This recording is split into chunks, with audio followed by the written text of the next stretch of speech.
Ilang minuto pa ang lumipas. Hindi nagkaroon ng pagkakataon ng alipores ng salamangkero na mapangibabawan si Pilipo ng kanilang dami. Halos tinawag na niya ang lahat ng mga ito, subalit wala ni isa sa mga demonyo ang umubra kay Pilipo. Habang patuloy na pinagmamasda ng salamangkero si Pilipo, hindi nito naiiwasang magtaka sa kadahilanang naging palaisipan para sa kanya kung saan ito nakuha ang pangil ng kidlat na idinikit niya mismo sa mutya ng sinukuan. Maya-maya pa, doon gumawa ng hakbang ang demonyo upang atakihin si Pilipo. Bagaman alam nitong napakalakas na ng antingero, patuloy pa rin siyang naghahanap ng butas upang matalo ito.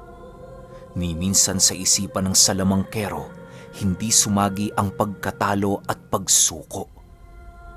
Para sa kanya ang dalawang bagay na yon, nangangahulugang kamatayan at kabiguan. Hindi niya kailan may maaaring biguin ng demonyong nagbigay ng utos sa kanya, sa kadahilanang alam niya kung gaano ito kabagsik sa mga nilalang na hindi nasusunod ng husto ang kanilang mga ipinag-uutos. Habang nag-iisip ang salamangkero ng kanyang gagawin, panay naman ang pagtawag nito ng mga engkantong itim na nasa paligid. Walang habas niya itong ipinasusugod kay Pilipo upang magawa siya nitong mabigyan ng sapat na oras para umatake. Ang antingero naman noon, buong lakas na hinarap ang mga demonyong ibinabato ng salamangkero sa lahat ng pagkakataon. Mukha yatang nauubusan ka na ng alas, demonyo. Sumuko ka na at ipinapangako ko sa'yo, magkakaroon ka ng matiwasay at maayos na kamatayan. Wika ni Pilipo habang sinasakal ang isang espiritual na katawan ng engkanto. Matapos niyang gawin ang bagay na yon, agad din naman niyang itinapon sa gilid ang nilalang na parabang ito ay isa lamang basura. Nang marinig naman ng salamangkero ang kanyang sinabi, mas lalo pa yung humalakhak ng husto na parabang para sa kanya nakakatawa ang sinabi ni Pilipo. Maya-maya pa, bigla namang dumukot ang salamangkero ng isang bato habang nagwiwika ng, Nakakalimutan mo na yata kung saang lugar ka ngayon naroroon. Tandaan mo, teritoryo ko ito at lahat ng bagay rito umaayon sa kagustuhan ko. Kagaya ka rin ng iyong lolo, masyadong arugante at mayabang. Mag-iingat ka, Pilipo. Baka kagaya niya, ganun din ang sapitin mo. Nang marinig naman ni Pilipo ang sinabi ng salamangkero, agad namang napakunot ang kanyang noo at kasabay nito ang mabilisan niyang pagsugod sa kinaroroonan ng demonyo.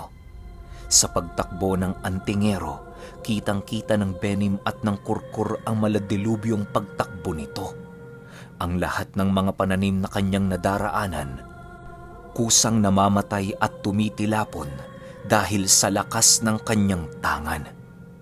Bagaman nagdudulot ng labis na kapangyarihan ang tatlong pinagsanib na mutya kay Pilipo, hindi naman niya maipagkakailang nahihirapan siyang gamitin at isagawa ang abilidad ng mga ito. Sa sobrang lakas kasi ng tangan niyang mutya, animoy na sagad na nito ang kanyang limitasyon bilang isang tao. Pagsilay naman ng salamangkero na papalapit na si Pilipo sa kanyang kinatatayuan, agad naman itong napaatras at mabilisang tinungo ang looban ng kanilang baryo. Pagsilay naman ni Pilipo sa lugar na yon, kisap mata lamang noon ang naging pagitan.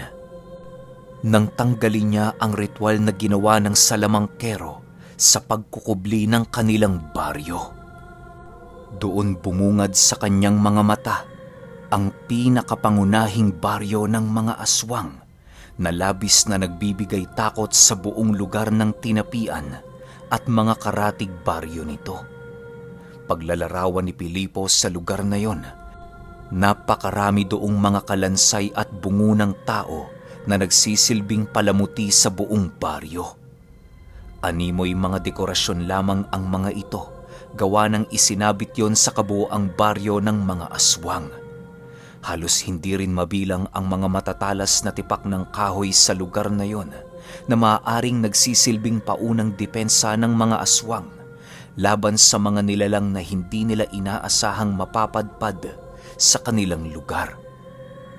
Habang patuloy na pinagmamasdan ni Pilipo ang baryo, bigla naman siyang natigilan nang subukan siyang lapitan ng Benim. Ginoong Pilipo, ramdam ko ang pagkawala ng esensya ng iyong kaluluwa. Sigurado ka hubang ligtas gamitin ang 3 mutyang pilit mong ipinagsama? Tanong ng Benim. Kung sa iba, kaibigan, sinasabi ko sa iyo, hindi ito ligtas. Subalit dahil sa bertudes ng aking lolo, kaya nagagawa kong mga bagay na ito. Huwag kang mag-alala. Pisikal na katawan ko lamang ang mapipinsala at hindi ang aking kaluluwa. Sagot naman ni Pilipo.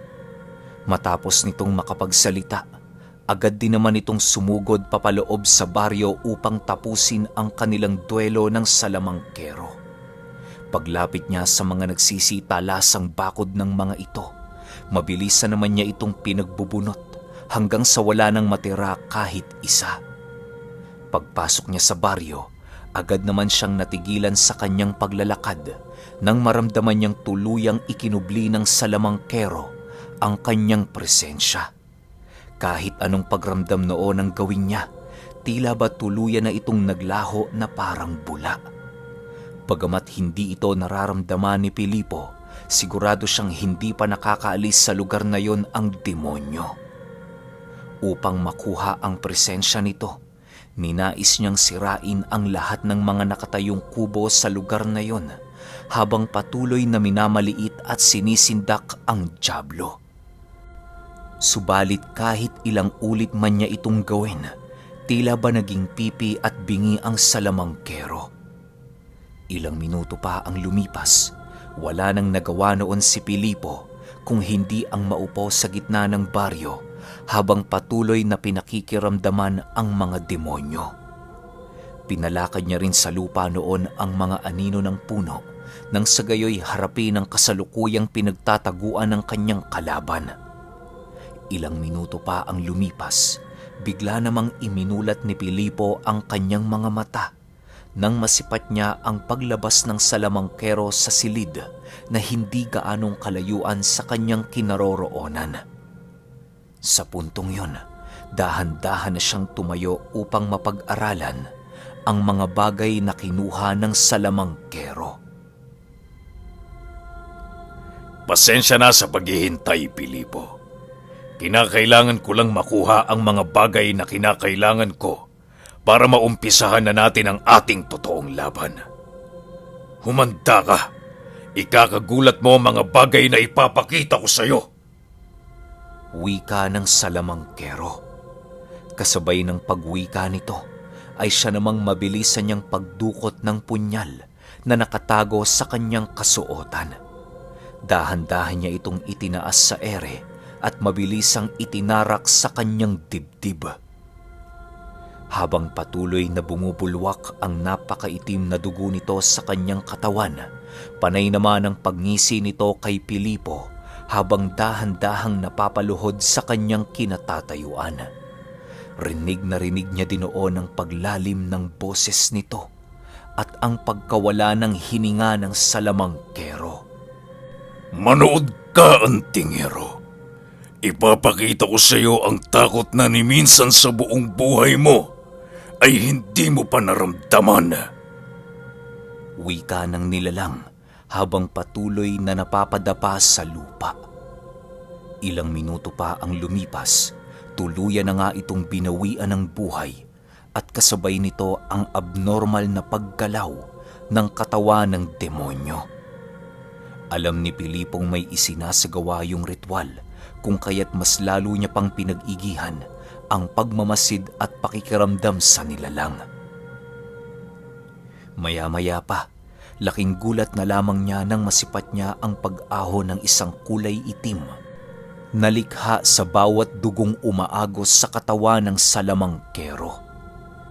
Kisap mata lamang noon ang pagitan nang biglang lumitaw sa kanyang harapan ang isang nilalang na halos nababalot ng kadiliman. Ramdam na ramdam noon ni Pilipo ang pagkakaiba ng demonyong yon na lumitaw sa katawan ng salamangkero.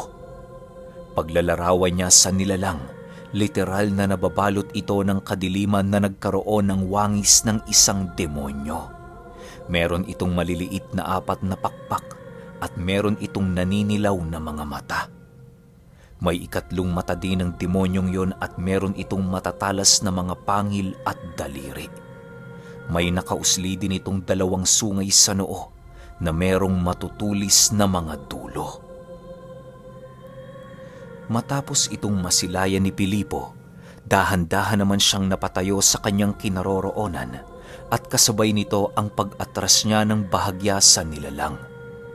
Maya-maya pa, bigla namang nasipat ni Pilipo ang demonyo na dahan-dahang idinidikit ang kanyang 2 kamay sa bawat isa. Kisap mata lang naman noon ang pagitan nang masipat ng antingero ang isang kulay itim na apoy na nilikha ng demonyo. Kasabay ng pagsilay niya rito ay siya namang mabilisan niyang pag-ilag ng masipat niyang ibinatuyo ng demonyo patungo sa lugar na kanyang kinatatayuan. Bagaman alam niyang malakas ang pananggalang ng kanyang katawan, hindi pa rin siya naging kumpiyansa dahil alam niyang simpleng pagkakamali lamang ang kanyang magawa. Maaaring magdulot ito ng kamatayan at pagkatalo ng kanilang pangkat. Sa paglayo ni Pilipo sa lugar na kanyang kinaroroonan, ay siya namang pagtama ng bolang apoy na mabilisang nagkalat sa buong paligid. Lahat ng lugar na tinamaan nito ay biglang naabo at tuluyang naglaho hanggang sa tuluyang nawala ang pag-iral ng mga ito. Matapos itong gawin ng demonyo, agad naman yung tumingin kay Pilipo habang nakangiti. Maya-maya pa, muli na naman itong gumawa ng itim na apoy na halos baluti na ang kanyang buong katawan. Sa puntong yon, wala nang nagawa si Pilipo kung hindi ang maghanda, gawa ng napagtanto niya sa kanyang sarili na magiging mahirap na para sa kanya na ilagan ang lahat ng gagawin nitong pag-atake. Habang pinagmamasdan niya ang paggawa ng mga itim na apoy ng demonyo, nananatili naman siyang kalmado sa kanyang kinaroroonan habang patuloy na hinahawakan ang kanyang mutya ng sinukuan. Ni minsan, hindi niya inalis ang kanyang kamay sa karga niyang yon dahil alam niyang yon ang magliligtas sa kanya sa tiyak na kapahamakan.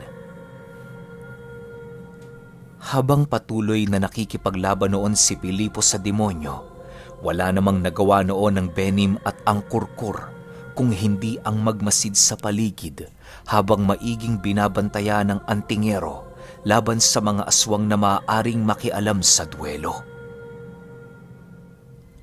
Ilang minuto pa ang lumipas, bigla namang nasipat ni Pilipo ang pagpapakawala ng demonyong yon ng kanyang mga apoy na nilikha.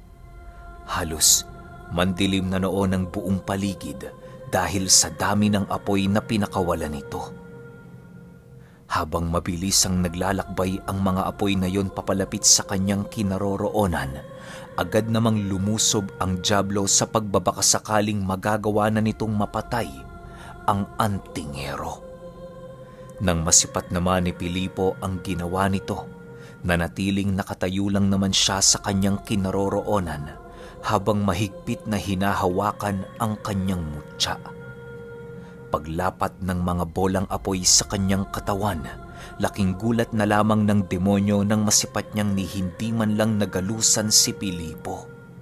Huli na noon ang masipat ito ng demonyo kung kaya't hindi na niya napigilan ang paglapit niya kay Pilipo.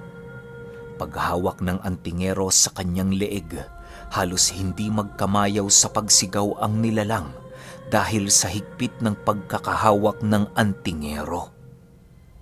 Matapos niya itong gawin sa demonyo, mabilisan naman niya itong ibinagsak sa lupa at kasabay nito ang pag-apak niya rito ng napakalakas na siyang naging sanhi upang mapako yon sa kanyang kinalagpakan. Kahit anong gawing pagpupumiglas ng demonyo, tila ba naging huli na ang lahat para sa kanya. Huwag mo nang tangkain pang tumakas. Sinasabi ko sa'yo, wala ka nang mapupuntahan. Malumanay na wika ni Pilipo habang ibinubuhos sa kanyang mga paa ang kanyang buong lakas. Nang maramdaman ng demonyo ang pagbigat ng mga paa nito, panay naman ang ginagawa nitong pagpupumiglas sa kadahilan ng ramdam na ramdam niyang malapit ng mapisa ang kanyang buong katawan dahil sa bigat ng mga paa ni Pilipo. Subalit, kahit anong gawin niya noong pagtatangkang tumakas sa mga kamay ng antingero, tila ba wala siyang naging lakas upang mapangibabawan ito. Maya-maya pa, wala nang nagawa ang demonyo kung hindi harapin ang kanyang masalimuot na tadhana. Kisap mata lamang noon ang naging pagitan nang biglang tumagos sa kanyang katawan ng mga paa ni Pilipo. At kasabay nito ang pagliyad ng demonyo dahil sa pambihirang sakit na bumalot sa kanyang buong katawan. Matapos ang mga pangyayaring yon, tanging pagliyad na lamang at pagnisay ang ginagawa ng nilalang habang dahan-dahang nalulusaw ang kanyang wangis. Hindi naglaon, tuluyan na ring nawala ang bakas ng pag-iral nito na siya namang naging hudyat ng pagtatapos ng digmaan. Kahit alam ni Pilipong patay na ang demonyo, nananatili pa rin siyang alisto sa buong paligid. Gawa ng alam niyang merong pang tagapagbantay sa loob ng baryo nito. Ginoong Pilipo, ayos ka lang ho ba? Tanong ng Benim. Oo, kaibigan. Ayos lang ako. Kayo, kumusta naging laban ninyo? Mahinahong sagot naman ni Pilipo. Mabuti naman ho, Ginoong Pilipo. Hindi ho kami gaano nagtamo ng mga pinsala, maliban sa aming mga nararamdamang pagluluksa dahil sa pagkawala ni Tandang Gado. Wika naman ng Kurkur. Matapos ang kanilang pag-uusap, agad din naman nilang tinungo ang kinaroroonan ng albularyo upang kunin ang bangkay nito para mailagay sa lugar na minsan niyang tinirahan at minahal. Kahit masakit ang nangyaring yon para kay Pilipo, wala na siyang magagawa sa kadahilan ng hindi na maibabalik pa ng kanyang pagsisisi ang anumang nawala sa digmaan. Ang tanging nagawa lamang noon ni Pilipo ay ang magpasalamat ng husto sa mga nilalang na tumulong sa kanya sa kabila ng mga pagsubok at responsibilidad na nakaatang sa kanyang mga balikat. Dahil sa marami pa sila noong gagawin sa lugar, ninais na muna niyang isantabi ang kanyang pagiging emosyonal upang matapos na nila ang kanilang misyon sa baryo ng mga aswang. Pagpasok nila sa sentro ng pugad nito, doon bumungad sa kanilang mga mata ang isang mansyong nakatirik sa gitna ng baryo. Upang hindi na magkaroon sila noon ng aberya, ninais na lamang niyang tupukin ang bahay kasama ng mga demonyong nagbabantay. Wala na din siya noong naging interes sa mga sinaunang kasaysayan, gawa ng sapat na ang kanyang mga nagawa at nalaman para makapagbagong buhay at makapagbigay ng kapayapaan sa buong lugar. Matapos nilang sunugin ang lahat ng natirang gamit ng mga aswang, dahan-dahan naman silang bumaba sa kabundukan ng Bagtingan. Sa pagkakatanda noon ni Pilipo, nasa 4:00 na yon ng umaga nang maapula ang apoy sa pinakatuktok nito. Wala ding nakakitang mga ordinaryong tao sa pangyayaring yon, gawa ng medyo may kalayuan ang bundok ng Bagtingan sa mismong baryo nito. May iilan ding nakaalam ng kwento, subalit purong kuro-kuro na lamang ang mga ito at pinagpasapasahan na ng iilang mga tao. Sa pagdating nila Pilipo sa bahay ni Tandang Gado, agad din naman nilang ipinaalam sa mga kakilala nito ang masalimuot na nangyari sa albularyo. Bagaman may iilan sa mga kababaryo nito noong nagalit kay Pilipo, wala naman siyang nagawa kung hindi tanggapin na lamang ang bawat hinaing ng mga ito. Hindi rin naman niya masisisi ang mga taga-baryo sa kadahilan ng labis niyang nauunawaan ang nararamdaman ng bawat isa sa kanila. Kahit papaano, nakahingi rin siya ng tawad sa mga ito at sa mga taong naulila ni Tandang Gado. Sa loob ng 9 na araw na lamay ng matanda, hindi umuwi si Pilipo maging ang kurkur na kasama nito. Sila noon ang nagsilbi sa lahat ng mga nakikilamay upang maihatid ang pangangailangan nito sa kanilang pagdalo. Bago tuluyang mailibing si Tandang Gado, nagawa naman siyang mapatawad ng naiwan nitong apo. Bago kasi sila umalis sa baryong yon, inilahad ng albularyo sa kanyang apo ang tungkol sa misyong kanilang susunguin. Dahil sa mga impormasyong inihabili ng albularyo bago ito pumanaw, kung kaya tuluyang nabura sa lahat ng mga taga-baryong naroon, ang kuro-kurong si Pilipo mismo ang pumatay sa matanda. Hindi naman niya gaanong pinatulan ang ganoong paninira sa kadahilan ng ayaw niyang magkaroon ng hindi pagkakaunawaan laban sa mga ordinaryong taong walang alam. Matapos ang lamay, buong puso namang nagpakumbaba si Pilipo bago tuluyang nilisan ang baryo. Hinarap niya din noon ang mga taong may mga lihim na galit sa kanya upang kahit papaano'y magawa niyang maliwanagan ang mga madidilim nitong isipan.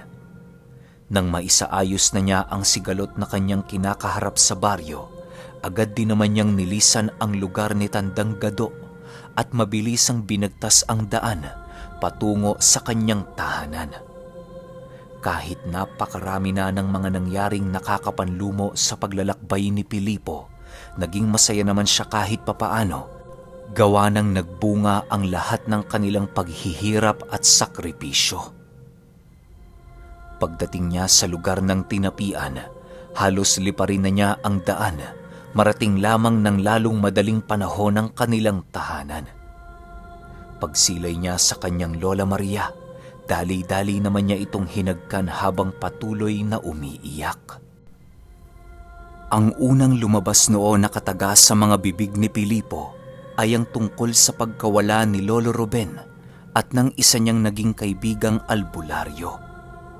Ipinakilala din niya noon kay Lola Maria ang kurkur at ang benim na kanyang naging kasangga sa digmaan. Sa paglipas pa ng mga araw, napagpasyahan noon ni Pilipo na doon na lamang patirahin ang kanyang mga kaibigan sa kanilang tahanan. Bukod kasi sa wala na itong mapupuntahan, hindi din naman siya pumayag na muli silang magkahiwa-hiwalay. Itinuring niya na kasing kapamilya ang mga ito at hindi na din naiiba sa kanyang dugo. Ginoong Pilipo, sigurado ho ba kayo sa inyong pasya? Mangiyak-ngiyak na wika ng kurkur. Oo naman, Noy. Bakit? Ayaw mo ba akong makasama? Pabirong sagot naman ni Pilipo. Nang marinig naman ito ng kurkur, agad din naman siya nitong niyakap habang patuloy na umiiyak. Halos walang katumbas na saya noon ang nararamdaman ng kurkur sa kadahilanang yon ang unang pagkakataon na merong tumuring sa kanya bilang isang pamilya sa kabila ng pagkakaiba nila ng uri. Makalipas pa ang ilang buwan, tuluyan na ngang nasanay ang kurkur at ang benim sa bago nilang tahanan. Nang makabawi na si Pilipo sa kanyang pangangatawan, ninais niyang ipagpatuloy ang kanyang panggagamot upang makatulong sa kanyang mga kababaryo. Ipinakilala na din noon ng kurkur sa kanya ang alaga nitong unlaun na ang buong akala niya ay nagawa na niya itong napaslang. Habang unti-unti nang nakikilala ang pangalan ni Pilipo, marami na din siyang nasasagasaang iilang malalakas na demonyo. Hindi naman niya ito gaanong ikinabahala sa kadahilanang alam niya ang kabuuang kakayahan ng taglay niyang mutya. Kung tutuusin, hindi na nga karapat dapat ituring si Pilipo bilang isang ordinaryong tao dahil sa maladdilubyong lakas ng kanyang mutya ng sinukuan. Habang patagal ng patagal din ang pagtatanga niya sa gamit na yon, tila ba mas lalong nagkakasundo ang mutya ng kidlat at ang dalawang magkaibang uri ng sinukuan. Kapag may mga mambabarang siya noong pinapalaya sa katawan ng kanyang pasyente, isang salita niya lamang sa mga ito, kusa itong lumalayo. Kapag napagtanto niyang nagmamatigas ang mga demonyong nakasapi sa mga itong nagpakonsulta sa kanya, walang pagdadalawang isip niya itong pinapatay. Sa ilang taong panggagamot noon ni Pilipo, wala na siyang kinakatakutang demonyo na bihasa sa mga larangan na hindi pa natutuklasan ng tao. Kampante naman siya noon sa kadahilanang kapag kinakailangan niya ng tulong, nariyan naman ang kanyang mga kapatid na nakahandang umantabay sa lahat ng oras. Bagaman kung iisipin na isang katawa-tawang istorya lamang ang naganap sa buhay ni Pilipo, marami pa ring naniniwala sa kanya lalo na ang iilang mga antingerong papausbong pa lamang sa kanilang larangan. Sa pag-unlad ng teknolohiya at pagbago ng panahon sa mundo, tuluyan na ngang nalimot ang isang istoryang pinagpasapasahan na ng mga matatanda at albularyo. Kahit malimutan man ang kwento ni Pilipo ng lahat ng tao, nananatili pa rin itong nasa puso ng mga nakakaalam at nakakaunawa. Kaya para sa lahat ng nakarinig ng buong kwento ni Pilipo, ay masasabi naming napakaswerte ninyo. Maging masaya kayo dahil nagawa itong maibahagi sa inyo ng kaibigang kurkur ni Pilipo na minsan niyang naging kasangga noong naganapang mutya ng sinukuan kontra baryo ng mga aswang.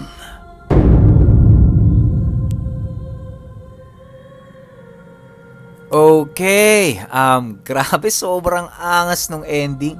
Lalo na yung mensahe dun sa part na sa pag-unlad ng teknolohiya at pagbago ng panahon sa mundo, tuluyan ng nalimot ang isang istorya. Alam niyo yun, yung parang yung kwento ni Pilipo na baon na sa limot ng napakatagal na panahon. Siguro hindi na nagawang maipasa ng ibang napagkwentuhan ng kurkur yung kwento ni Pilipo, pero grabe, sobrang ganda. Tsaka ang ganda rin ng message ng kwento, di ba?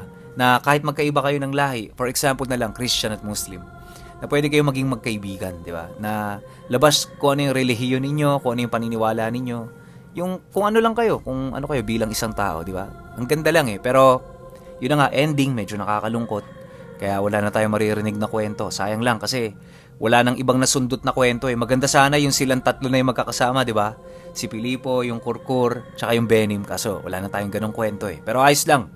Dahil sunod na natin si Manong Buti. Pero bago tayo kay Manong Buti, ang dami na rin kasing kwento ni Manong Buti rito.